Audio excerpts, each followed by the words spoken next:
नमस्कार, मैं अर्जुन तुकाराम लाट, टीजीटी हिंदी, जवाहर नवोदय विद्यालय, बरपेटा, असम। आज के सत्र में आप सभी का हार्दिक स्वागत है। तो बच्चों, आज का महत्वपूर्ण टॉपिक जो है वो टॉपिक है मोड वृत्ति। विषय हिंदी कक्षा, सभी कक्षाओं के छात्रों उपयोगी है। वृत्ति तथा प्रतियोगिता परीक्षा देने वाले मेरे सभी छात्रों के लिए, सभी मेरे दोस्तों के लिए और सभी परिजनों के लिए ये सबसे महत्वपूर्ण टॉपिक में से एक टॉपिक है। सबसे पहले हम पेन लेंगे। वृत्ति, वृत्ति किसे कहते हैं ये देखना। मूड, अब हमारा मूड क्या है क्या नहीं? ये जो मूड है वृत्ति, तो क्रिया के जिस रूप से क्रिया करने वाले के प्रयोजन या वृत्ति की ओर संकेत किया जाता है कि मैं जो कार्य कर रहा हूं मेरा प्रयोजन क्या है, मैं जो बोल रहा हूं मेरा प्रयोजन क्या है, कि किस अर्थ से बोल रहा है, किस प्रयोजन से तहत बोल रहा है, किस प्रयोजन के तहत ये कार्य कर रहा है, इसको पहचानना, इसका संकेत किया जाता है तो उसे वृत्ति कहते हैं। इससे कर्ता या वक्ता के मन में स्थित संदेह, संभावना, निश्चय अथवा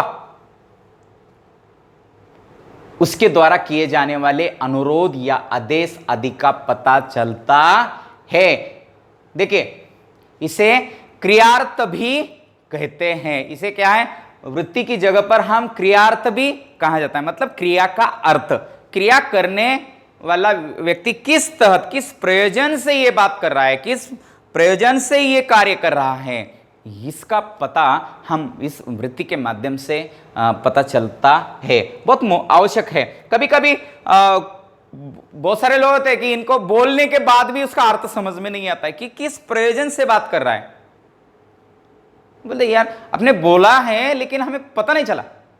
तो ये वृत्ति आपको वहां अर्थ स्पष्ट करने में मदद कर सकती है। फिर से देखिए, क्रिया के जिस रूप से क्रिया करने वाले के प्रयोजन या वृत्ति की ओर संकेत किया जाता है उसे वृत्ति कहते हैं। इसे कर्ता या वक्ता के मन में स्थित संदेह, संभावना, निश्चय अथवा उसके द्वारा किए जाने वाले अनुरोध या आदेश आदि का पता चलता है। इसे क्रियार्थ भी कहते हैं।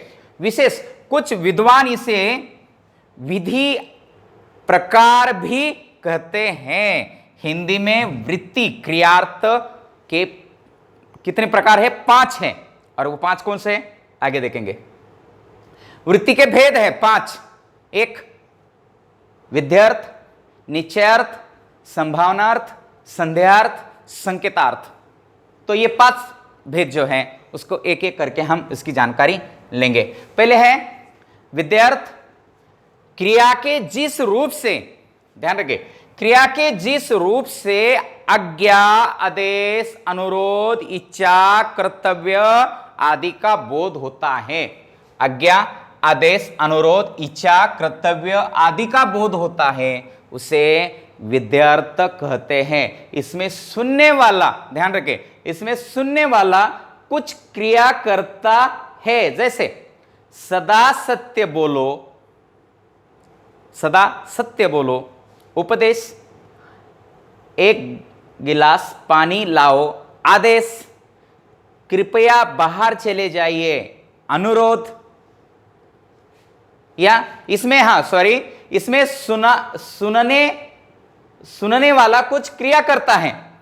जैसे सदा सत्य बोलो उपदेश है, एक गिलास पानी लाओ। आप तो जैसे ही मैंने सुन लिया तो मैं पानी लाने की कोशिश करूंगा। सत्य बोलने का उपदेश दिया, मैं सत्य बोलने की कोशिश करूंगा। कृपया बाहर चले जाइए बोलने से मैं बाहर निकलने की कोशिश करूंगा। सुनने वाला भी कोई कार्य, मतलब क्रिया करना शुरू कर देता है। उसको विध्यर्थ वृत्ति, मोड या क्रियार्थ कहा जाता है। ये इसका एक प्रकार। तो निश्चयार्थ, क्रिया के जिस रूप से किसी कार्य के होने का पता चले उसे निश्चयार्थ कहते हैं। इसमें कर्ता या वक्ता का कथन सूचना प्रधान, मिस्टेक, सूचना प्रधान होता है। जैसे मोहन फुटबॉल खेल रहा है, मोहन फुटबॉल खेल रहा है, इसमें हमें सूचना भी मिल रही है कि ये मोहन नाम का लड़का है, फुटबॉल खेल रहा है। वो मुंबई गया, सूचना दे दी कि मुंबई गया। मैं पढ़ता हूं, नेताजी ने भाषण दिया। तो इसमें क्या है कि ये क्रिया के, जिस रूप से क्रिया के कार्य होने का पता चल रहा है हमें, फुटबॉल खेलने का पता, मुंबई जाने का पता, पढ़ने का पता, भाषण देने का पता, यहां क्रिया के होने का पता चल रहा है। और ऐसी जगह पर कार्य के या क्रिया के होने का अगर पता चलता है तो वह निश्चयार्थ मोड वृत्ति होती है।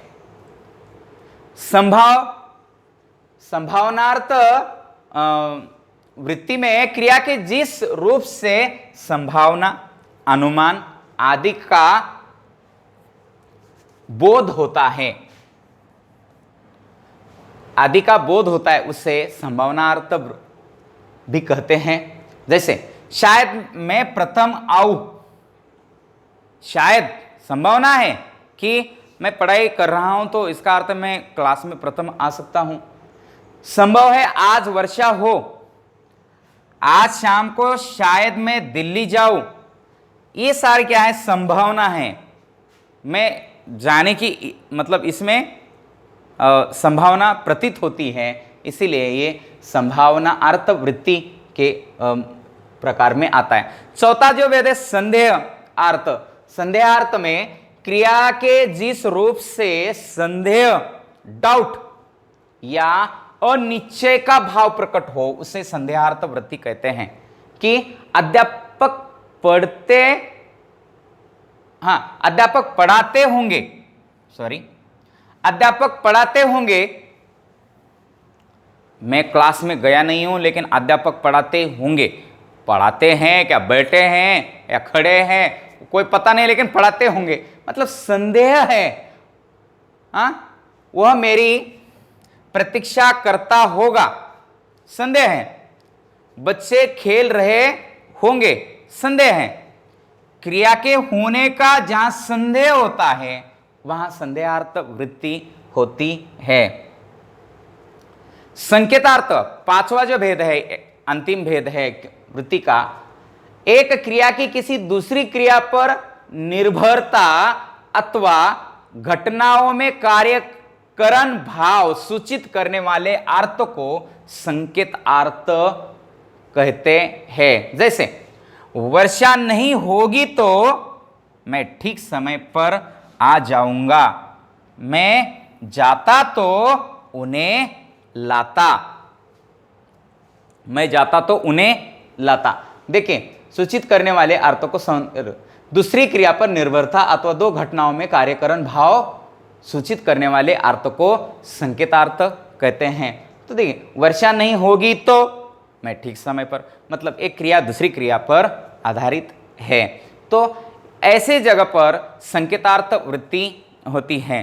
तो ये वृत्ति का जो प्रकरण है उसमें 5 प्रकार की वृत्ति हम पढ़ सकते हैं। एक संकेतार्थ, संदेहार्थ, संभावनार्थ और निश्चयार्थ और विद्यार्थ, ये 5 वृत्ति के प्रकार हैं। विद्यार्थ, निश्चयार्थ, संभावनार्थ, संदेहार्थ, संकेतार्थ।